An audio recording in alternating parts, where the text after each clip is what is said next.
Ethan Hunt is back in action in what is probably Tom Cruise's Ethan's most impossible mission yet, and I don't just say that to make it sound cool. Mission Impossible The Final Reckoning actually lives up to its name on two levels. First, it looks back at Ethan's storied career and serves as a final judgment on all his actions so far. And second, it pushes the boundaries of action cinema with some audacious sequences that are both underwater and aerial that Cruise and director McHugh have spent years developing and carefully estimating. Now, the reason I say estimating is because there has been no blueprint ever to go shoot, let alone plan these sequences for cinema, especially with the star of the film doing all his own stunts. But obviously, they've come out successful on the other side, and you have to go see it to believe it. Now, the film takes off from where Dead Reckoning ends, diving into an urgent and eerily relevant nuclear war crisis where the rogue AI simply called the Entity threatens to unleash total nuclear annihilation on the world in a matter of days. This film really leans into that dread, so much so that a big chunk of the film doesn't actually feature much action and returns to a more suspenseful tone like the one in the original Mission Impossible film, prioritizing tension and explaining to audiences the intricate challenges of confronting this unprecedented threat. Kind of like a Nolan movie these days. The pro of doing this is that it allows the movie to involve more supporting characters, some key figures from Ethan's past,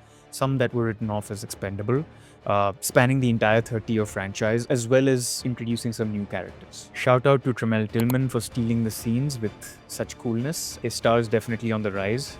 Watch out for him. The con is that all this explaining and building of tension leaves the action fans craving more, especially those who've picked an IMAX screen to watch the film. And that kind of creates a couple of pacing issues. But the film blasts off in its final 30 minutes, delivering a soaring climax that serves as a fitting homage to Ethan Hunt and Cruise, both being so intertwined at this point. Hunt is America's James Bond, and there is no one else who can be America's James Bond the way Tom Cruise can. The film's return to this suspenseful tone of the first film, though apt over here, did leave me wanting more of the action comedy chops of the last few films. In fact, I was disappointed when Rebecca Ferguson's character, Ilsa Faust, was killed early into the previous film. Ilsa is one of my favorite characters in the whole franchise, and had she more of a role to play in this film, I think this film would have been closer to perfect for me. Still, there was a lot the film had to do in a limited time window, a Mission Impossible in and of itself, and that it is safe to say they pulled off. Catch The Final Reckoning now, you don't want to miss this film in IMAX.